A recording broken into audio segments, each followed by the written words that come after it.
Hello, my name is Agwu. Welcome to my psychopharmacology case presentation on medication methylphenidate named Ritalin. The main purpose of this presentation is to provide a student with opportunity to operationalize and synthesize a, blend, a blending of therapeutic approaches with pharmacology and demonstrate the ability to understand when a certain medication is appropriate and when it is not. For this case study, there will be two case scenarios that will be utilized to explain medication administration of this particular medicine. Today, before I go ahead, I'm going to introduce my agenda for today, and we're going to be having the introduction of the medication methylphenidate.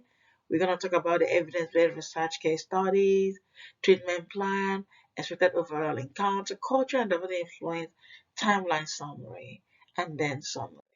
And I want to go ahead and introduce this medication as a central nervous system stimulant medication commonly used to treat attention deficit hyperactivity disorder in children and adults.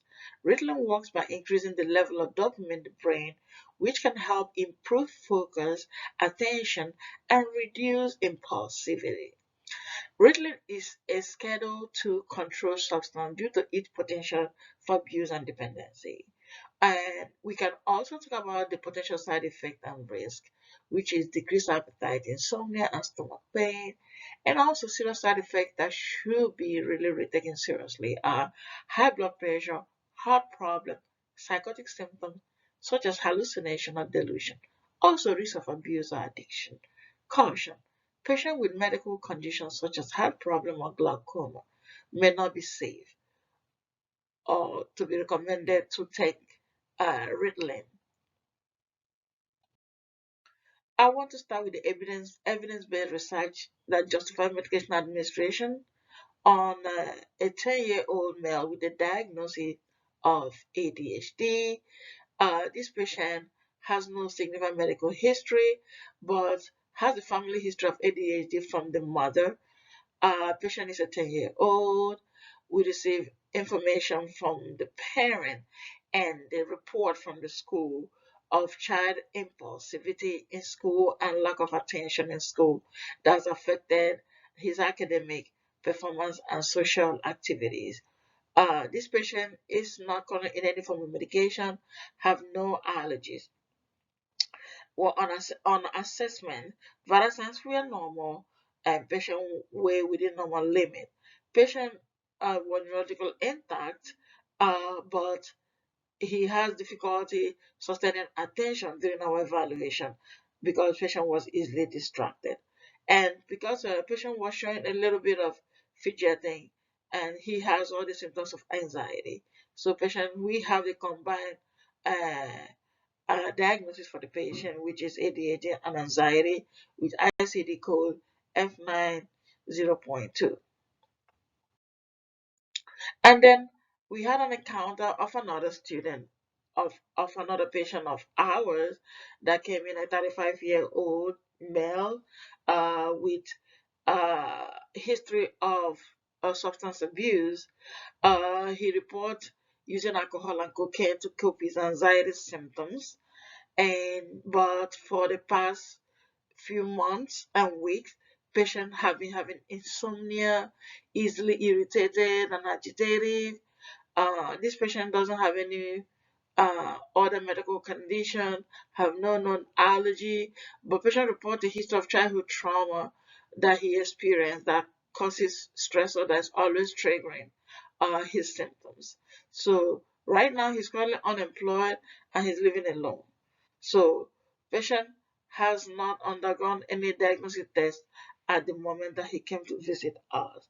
But he appeared very anxious and restless even when he was talking to us and has difficulty concentrating or staying focused to our conversation. So after assessing this patient, we come to the conclusion that this patient have general anxiety disorder, substance-induced anxiety disorder, and also attention deficit disorder. With this, we proceeded with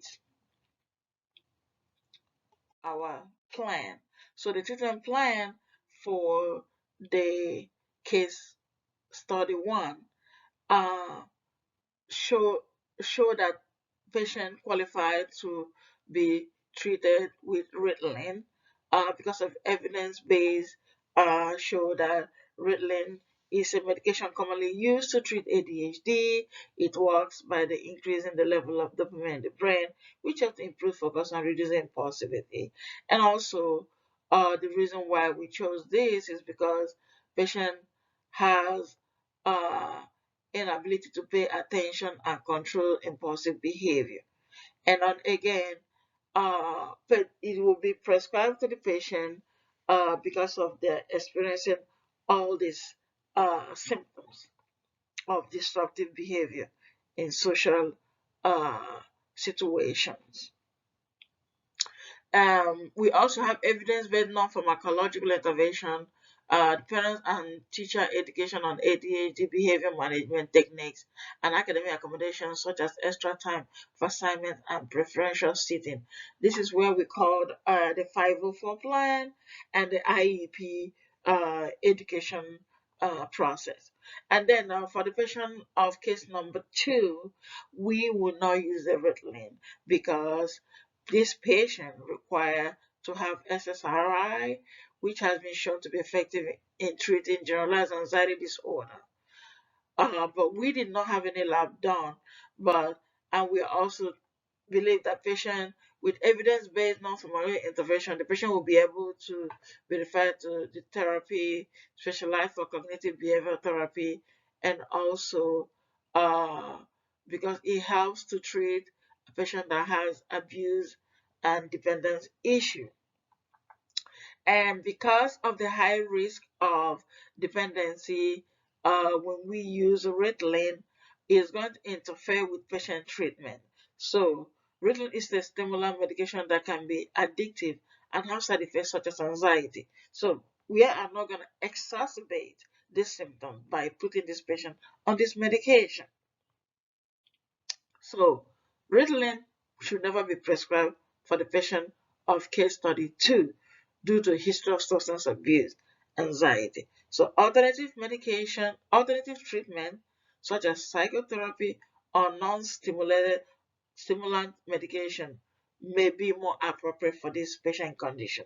So, the decision to not prescribe Ritalin will be made after a thorough evaluation by a doctor or a mental health professional who will assess the patient's symptoms, medical history, and potential risk factors, and also the benefit of different options. Okay? And then again, the expected overall encounter for patient A, the expected overall encounter will involve close monitoring of the patient response to the Ritalin, including the side effect. The patient healthcare provider will also monitor patient overall treatment plan, including any behavior intervention to ensure that patient is receiving the most effective and appropriate care. And then for patient B, the healthcare provider will need to explore alternative treatment options that are less likely to exacerbate patient anxiety or risk of substance abuse. And then the culture diversity influence on the decision making process because we know the role culture play in um, treatment of psychiatric disorder. We know that stigma associated with mental health issues like ADHD could impact patient willingness to seek treatment.